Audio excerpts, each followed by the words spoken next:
Hello guys, this is Divya and I'm back with another episode of Personalities. Today we're going to discuss about the legendary Jrd Tata. And forgive me guys for this voice, I'm under the weather. And before we discuss, I would like to request you to subscribe Vysh Ias channel if you haven't yet. There are many test series, many video series coming. So press the bell notification so that you never miss an update.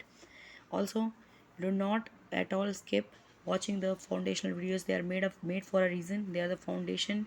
If you at all want to clear the UPSC, you want to get an idea what UPSC is all about. So it has everything you need to know about UPSC. And do join the test series if you want to clear the UPSC comfortably and follow the timetable religiously, because it has been designed meticulously according to the needs of UPSC. Right, there are many positive feedbacks coming from the people who have joined the test series, so do join it, do not delay. The discounts are closing soon. Let's begin.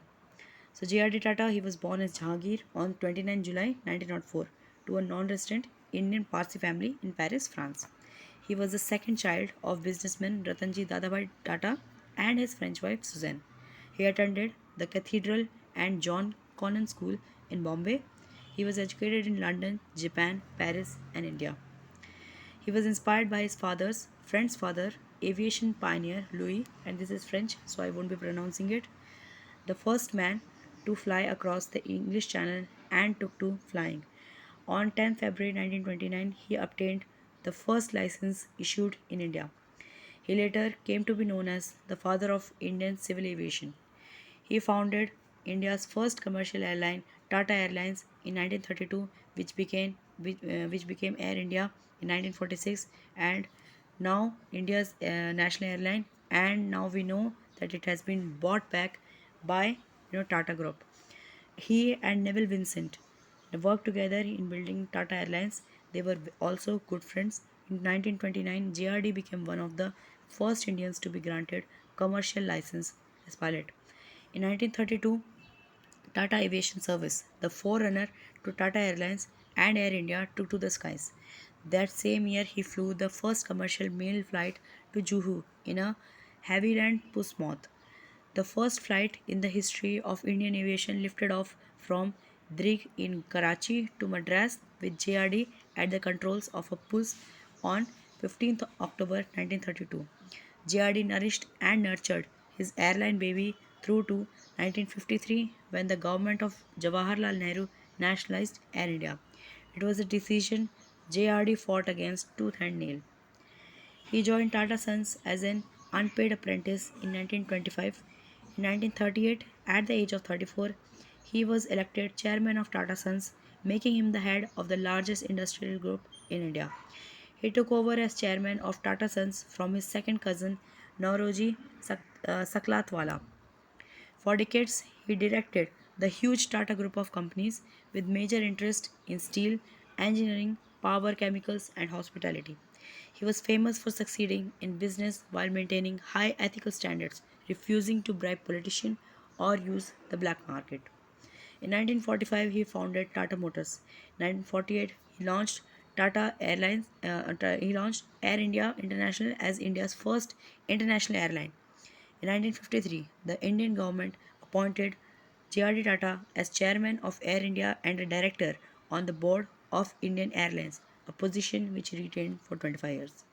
For his crowning achievements in aviation, he was bestowed with the title of Honorary Air Commodore of India.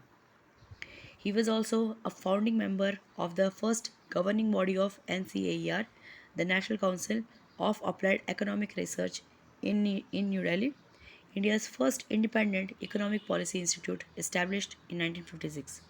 In 1968, he founded Tata Consultancy Services as Tata Computer Center.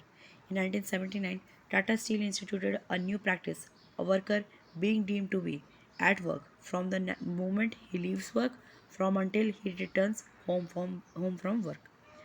Now we'll talk about his awards and honor. He was conferred the honorary rank of Group Captain by the Indian Air Force in 1948 and was promoted to the Air Commodore rank equivalent to Brigadier in the Army on 4th October 1966, and he was promoted on 1st April 1974 to Air Vice Marshal rank.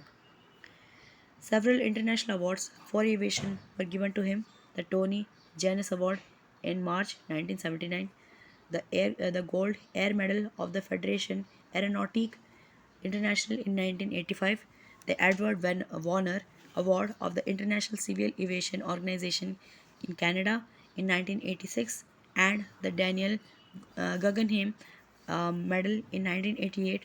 He received the Padma Bhushan in 1955.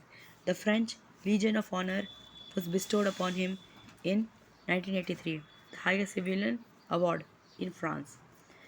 Now, his death and his legacy. So, Jrd Tata died in Geneva, Switzerland on 29 November 1993 at the age of 89 because of a kidney infection. He said a few days ago, before his passing, how gentle it is to die, and it was written in French. Upon his death, the Indian Parliament was adjourned in memory, an honor not usually given to persons who are not members of Parliament. He was buried at the Père Lachaise cemetery in Paris. So, with this, we have come an end to this episode.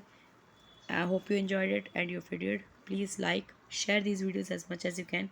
We'll meet in the next one. Thank you so much.